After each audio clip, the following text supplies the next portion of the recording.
자, 오늘 가장 하이라이트입니다. 여기 이제 소피아인데, 업그레이드 된 소피아입니다. 이걸 알자지라라고 한국엔 좀 잘 모르는 방송국인데요. 네, 그건 인터뷰 영상인데 굉장히 재밌습니다.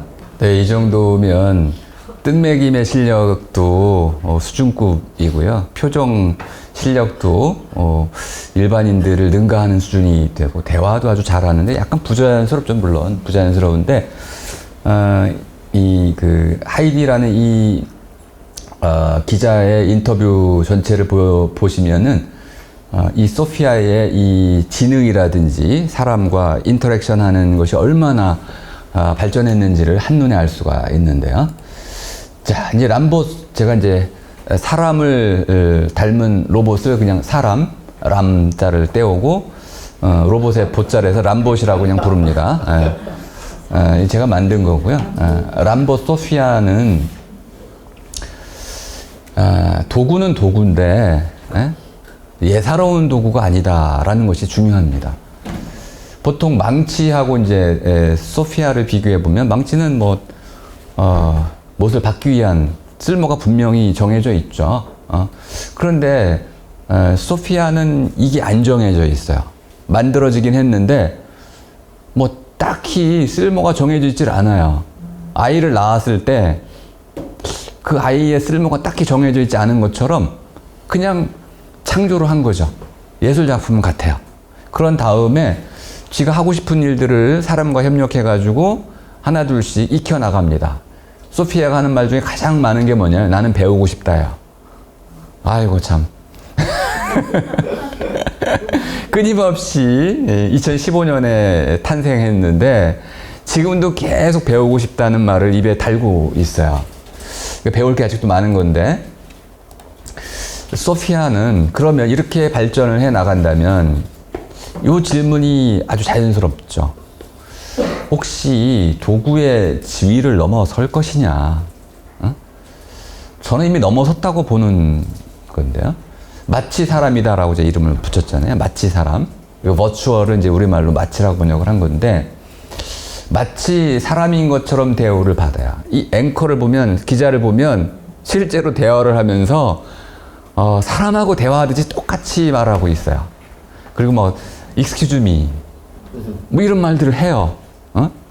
그리고 조금 로봇이 듣기에 불쾌한 질문을 할 때는 양해를 구해요. 그러니까 실제로 사람과 인터뷰하는 것처럼 인터뷰를 했어요.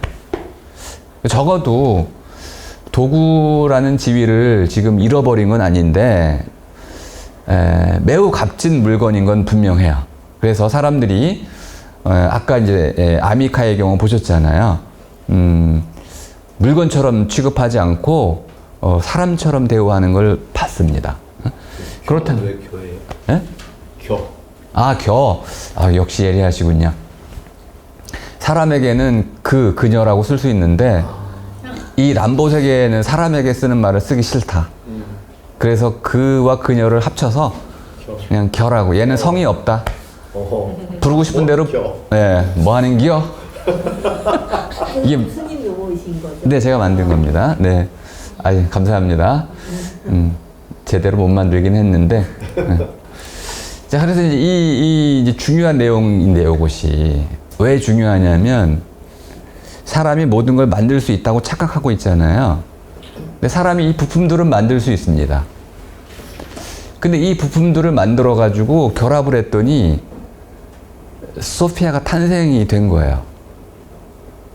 수많은 실패를 거듭해 가면서 소피아가 태어났는데 이 경우에 철학자들은 이걸 창발이라고, 이머전스. 근데 이놈의 이 용어가 응급이란 뜻이잖아요. 이머전시. 이 구급대원이 와가지고 응급 상황에서 대처하는 건데 느닷없이 뭐가 생겨난 거예요. 다시란 말이 이제 까닭이라는 뜻인데, 까닭이 없기 왜 없어요? 엄청난 실패를 통해 가지고 조립해보고 또 조립해보고 해가지고 어느 순간 이렇게 하면 될 거야 라는 나름대로의 추정을 가지고 수많은 실패 끝에 만들어낸 거거든요, 실제로는. 생명이 어떻게 탄생했느냐, 지구에서. 그러면은 초기 지구 조건을 얘기를 해요. 지구 크기의 실험실에 한 20억 년의 시간과 그 무한한 반복 횟수를 주면 생명체가 생겨나지 않을 수가 없다. 이런 결론을 내려요. 그러니까 이건 결국은 창발이라는 개념은 조건에 따른 개념이라는 걸 알 수 있습니다. 이렇게 부품들을 이렇게 맞춰보고 저렇게 맞춰보고 부품을 이렇게 바꾸고 저렇게 바꾸고 해서 결국 합쳤더니 짜잔 하고 어느 날 소피아가 만들어진 거죠. 요걸 저는 이제 우리말로는, 제 말로는 도친이라고 썼는데, 이 도친다라는, 혹시 이제 잘 모르시는 분도 있죠. 이 혓바늘 이런 거. 그것도 도돌도돌 튀어나오는 것도 있고, 돋다. 도드라지게 나오는 거, 숨겨져 있던 것이 튀어나오는 게 돋친 건데요. 보통 이제 돛담배를 떠올리시면 되겠습니다. 돛을 쫙 펼치면, 돛을 펼치지 않았을 때는 일어나지 않았던 현상이 생깁니다. 방향을 맞춰서 항해를 할 수가 있는 거죠. 마치 이 소피아의 부품들을 맞춰가지고 딱 뭔가 소피아가 만들어지면 요놈이 생명체처럼 인터랙션 하면서 자기만의 목적을 찾아가지고 뭔가 배우고 하면서 삶을 살아나가기 시작해요. 이것은 사람이 만든 게 아니에요. 그냥 이렇게 창발된 거예요. 그 사람은 만들 수 없는 능력이었던 거죠. 이건 프로그램 할 수 있는 것도 아니에요.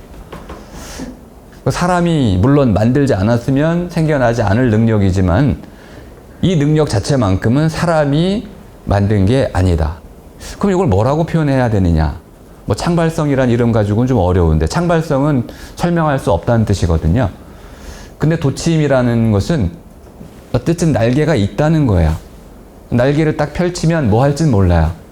근데 날개에는 갖춰져 있고 날개를 펼쳐서 하늘이 주어지면 날아갈 수 있다는 겁니다.